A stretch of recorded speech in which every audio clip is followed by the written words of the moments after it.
Welcome to part 6 of module 4 stereochemistry, that is conformational analysis. Now this is divided into two presentations.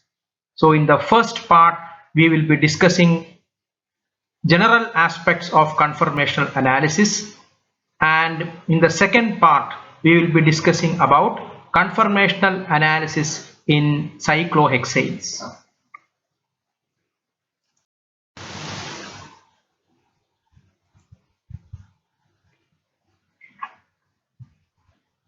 Let us start with conformational analysis. Now, before moving on to conformational analysis, let us see what is a conformation or what is a conformational isomer. Some isomers have different spatial arrangement due to free rotation about the carbon-carbon single bond. So we have seen earlier stereoisomers can be classified into configurational and conformational.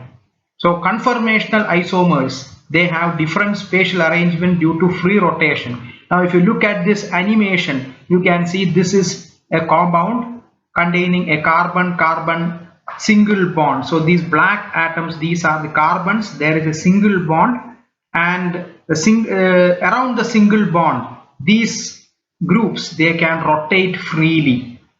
So since the single bond strength is less than the double bond, and it allows free rotation about the bond.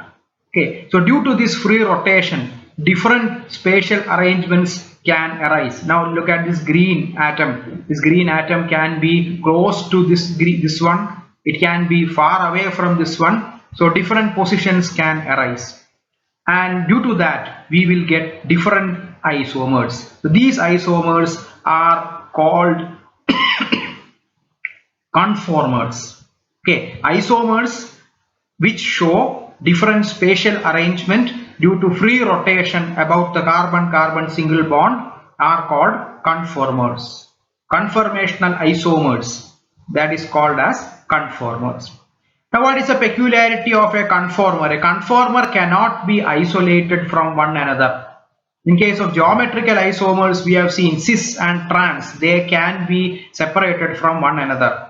Optical isomers also, we have seen that D and the L forms or the mesoform, they can be separated from one another. But here the conformers, they cannot be isolated from one another. Under normal conditions, the most stable conformer will be present.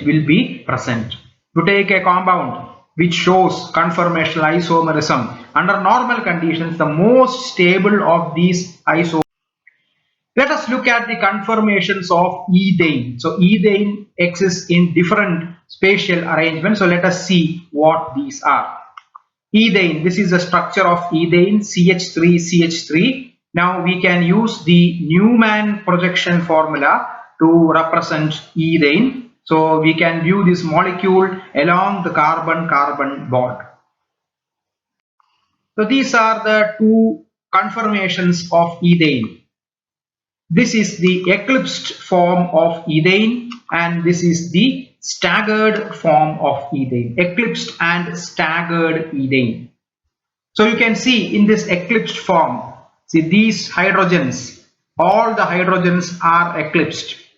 This is the front carbon, this is the back carbon. So the hydrogens of the front carbon and the back carbon are eclipsed. But here if you see the hydrogens, they are not eclipsed, they are away from each other. You can see they are at maximum distance away from each other. This hydrogen and this hydrogen. Similarly, this hydrogen and this hydrogen, they are maximum distance away from each other. Now this angle, if you look at this angle between these two hydrogens, okay, the angle between these two hydrogens. So in the eclipsed form, this angle is 0 degree, and in the staggered form, this angle is 60 degrees. Okay, the angle between the hydrogens of adjacent carbons, that angle is 0 degree in eclipsed form and 60 degree in staggered form. This angle is called the dihedral angle. Okay, the name of this angle is dihedral angle. So the dihedral angle in eclipsed form is 0 degrees and in staggered form it is 60 degrees. So in between 0 and 60 the hydrogen can occupy any angle position. Okay, any position it can occupy, but at this position it will have maximum stability.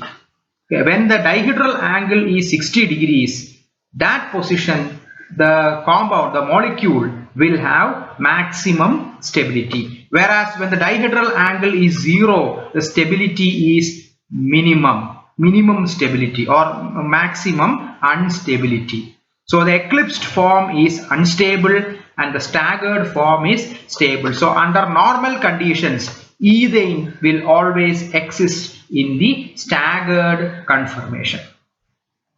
Now suppose you are drawing a graph between the potential energy and dihedral angle. What will be the shape of that particular graph? Now we can see that in the next slide. You are plotting the potential energy kilojoule per mole and the angle of rotation, that is a dihedral angle in degrees. So suppose you start with the staggered form. Staggered form has minimum energy, and as the dihedral angle moves from 60 degrees, as it changes, the potential energy increases and it reaches a maximum at the eclipsed form. So eclipsed form has the maximum potential energy. Again, if you change the dihedral angle, the eclipsed form will slowly convert to the staggered form, so the energy decreases. Now this pattern continues. This pattern continues as the angle of rotation changes. The difference in energy between the eclipsed and the standard form, that is found to be 12.54 kilojoules per mole. Okay, so the staggered form is 12.54 kilojoules less than the eclipsed form, or in other words we can say the staggered form is more stable by an energy 12.54 kilojoule per mole. So these are the conformations of ethane. The next compound is butane. What are the different conformations of butane? In a similar manner, we can draw the Newman projections for butane. So this is butane, CH3, CH2, CH2, CH3. So we will consider these two carbons, the second and the third carbon, and we will draw the Newman projections. Okay, so you can look at the structure like this.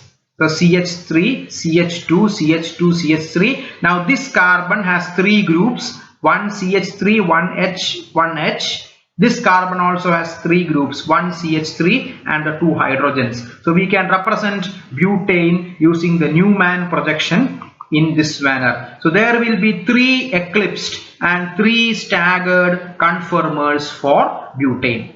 Okay, three eclipsed conformers and three staggered. Ethane had only one eclipsed and one staggered, because in ethane, this instead of this methyl group you had hydrogen. Okay, there was only hydrogen. Now one of these hydrogens is replaced by methyl group each. That gives butane, and butane has three eclipsed and three staggered conformers. Let us see what these are.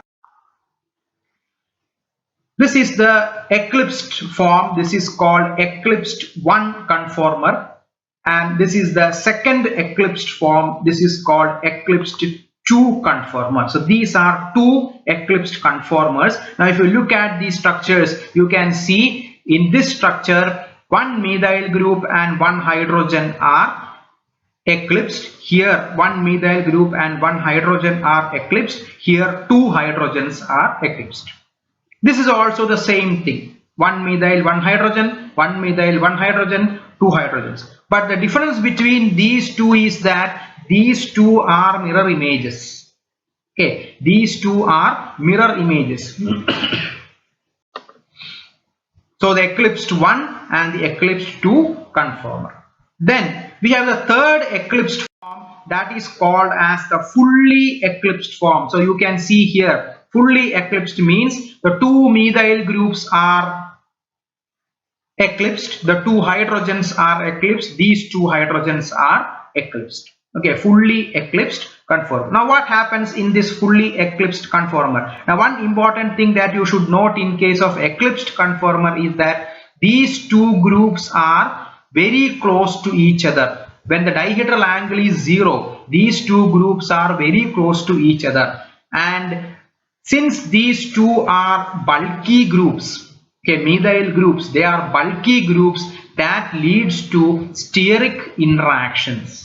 Okay, steric bulky group interactions, and due to that the stability of this will be less. So this is the most stable or most unstable, sorry, not stable, the most unstable conformer. Okay, why it is most unstable? Because it contains methyl steric interaction, bulky group interaction. Okay, now the other two conformers, that is eclipsed 1 and eclipsed 2, they have medium stability, because in that case there is steric interaction between methyl and hydrogen only. So that interaction is less. Here the instability will be more. So this is the most unstable conformer. Now moving on to the staggered conformer. Case of eclipsed, there are two staggered conformers like this. This is called the gauche 1 and this is called the gauche 2 conformer. These two again are mirror images. Okay, you can see here. Now in this conformer, that is the staggered form, the dihedral angle is 60 degrees. So these groups are apart from each other. They are distant from each other. So steric interactions or bulky group interactions will be less. You can see these two groups, they are away from each other. So compared to the eclipsed form, the steric interaction is less in these two groups. And these two, gauche 1 and gauche 2, they are mirror images of each other. But there is another conformation, the third conformation, that is called the anti-form. Now in the anti-form, if you see these two methyl groups, they are exactly in opposite directions. Okay, this methyl and this methyl are at extreme ends. This hydrogen are at extreme ends, and this hydrogen and this hydrogen are at extreme ends, and so there is minimum steric interaction, between the bulky groups. And so this compound or this conformer is the most stable conformer. Okay, this conformer is the most stable conformer. The anti-form of butane is the most stable conformer among the 6. So the least stable is the fully eclipsed conformer and the most stable is the anti-conformer. So these are the conformations of butane.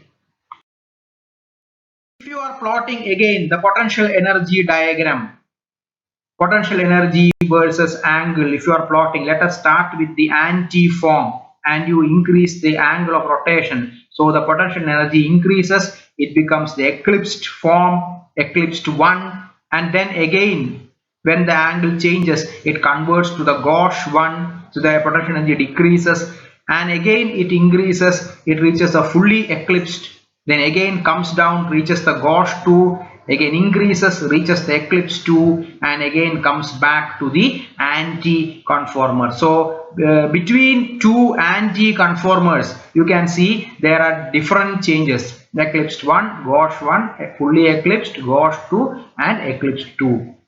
So many changes are happening. Now if you look at the energies, the anti and the eclipsed forms, they have a difference of 14.23 kilojoule per mole, whereas a fully eclipsed and the anti form, they have an energy difference of 21.77 kilojoule per mole. So we can say that the anti form is stable by 21.76 kilojoules compared to the fully eclipsed form. So the fully eclipsed form is the most unstable form. So this is a potential energy diagram for butane, different conformations of butane. Okay, now we move on to cyclohexane. That is yet another important molecule to study conformations. cyclohexane. Normally we write cyclohexane, or we draw cyclohexane like this. It is a planar structure. Cyclohexane C6H12. It has a, we assume that it has a planar structure for sake of simplicity. We are assuming that it has a planar structure. So in the planar structure, suppose we assume that the planar structure is correct, then the carbon-carbon bond angle, this bond angle, okay, carbon-carbon-carbon bond angle should be 120 degrees. Okay, for a hexagonal structure, the bond angle is 120 degrees. But carbon in cyclohexane is sp3 hybridized. We know that carbon is sp3 hybridized. This is an alkane. So carbon is sp3 hybridized, and sp3 hybridized carbons, we know that the bond angle should be 109.5 degrees. Okay, so a compound which has a bond angle of 109.5 degrees, we are changing that and we are making the bond angle 120 degrees. Okay, 109.5 degrees has to be the bond angle, but we are stretching that and we are making the bond angle 120 degree. So this molecule will be highly strained if it exists in the planar structure. The molecule will be highly strained. Okay, 109.5 degree angle, you are stretching that, you are pulling that, and you are making it 120. So the molecule will have a lot of strain, and this strain is called angle strain. Strain due to a change in the angle. So it is called as angle strain. And so due to this, we can say that cyclohexane cannot exist in the planar form. Okay, the structure of cyclohexane cannot be planar. Then what will be the structure? So it is said that cyclohexane exists in the puckered ring structure. Puckered means deformed, changed.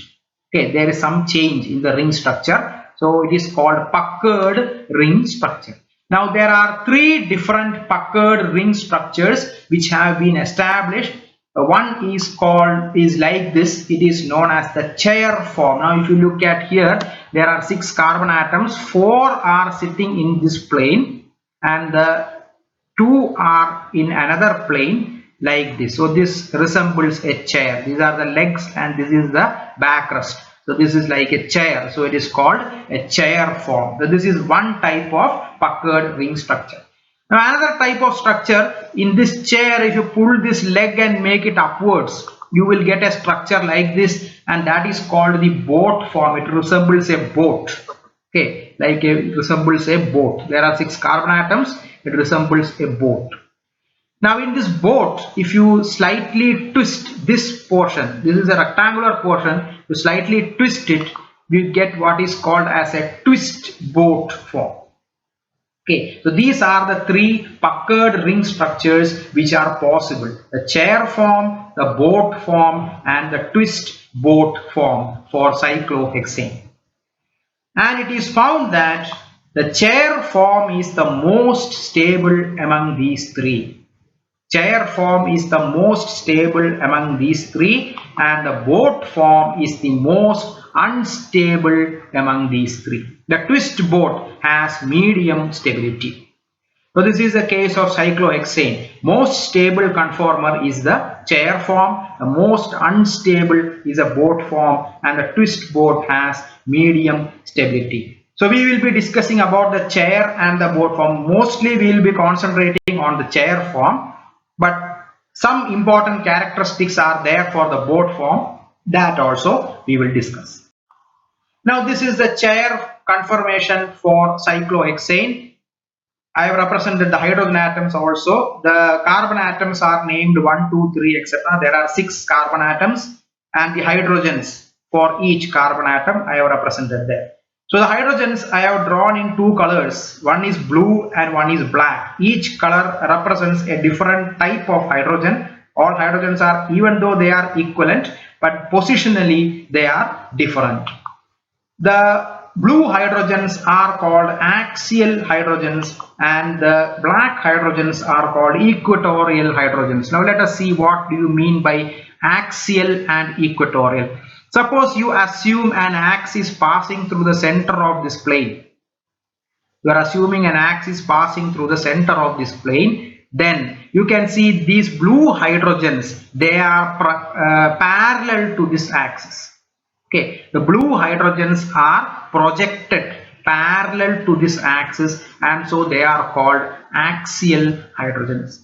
Whereas if you look at the black hydrogens, they are projected away from this plane, away from the plane of this ring.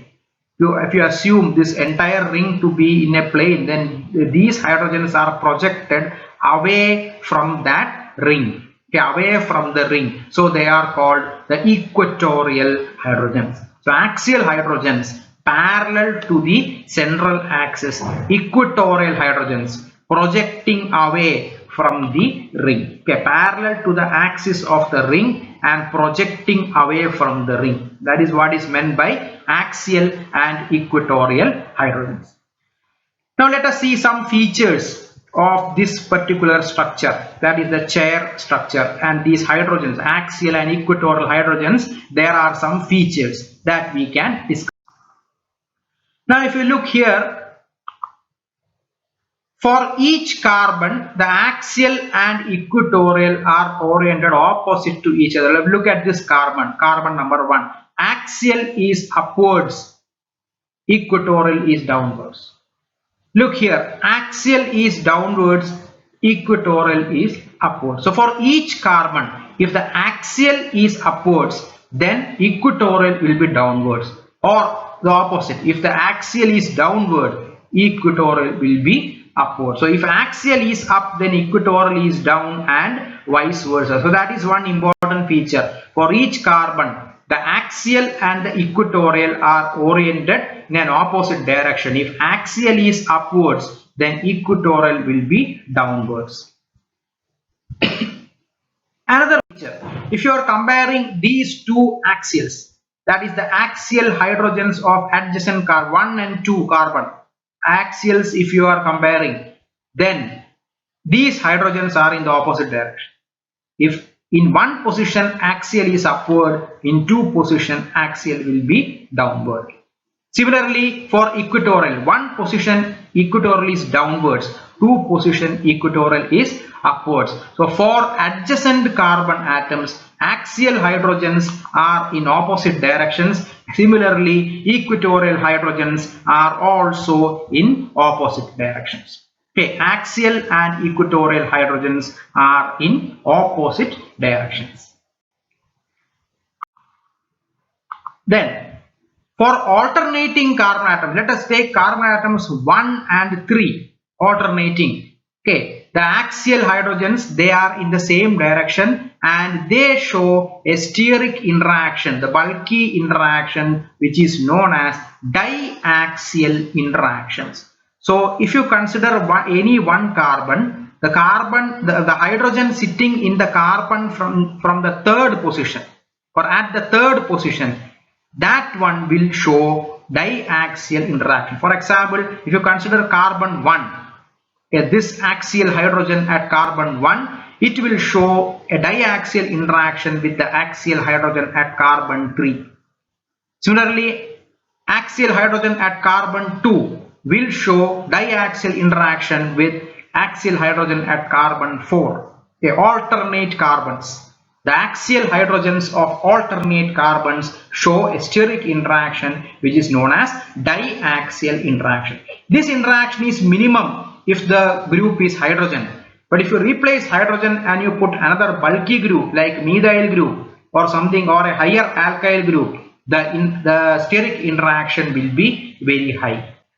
So these are some of the important features of the chair structure of cyclohexane. And in equatorial hydrogens, there is no such interaction because equatorial hydrogens are projected away from this ring, and so the distance is a little more, and so steric interactions cannot happen. Okay, even if the groups are very bulky, the steric interactions will not happen. So no such interactions, no such steric interactions take place in case of equatorial hydrogens.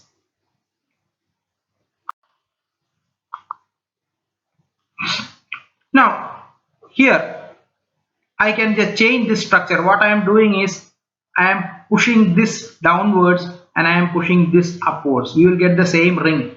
You will get the cycle chair form itself. This is called flipping, ring flipping.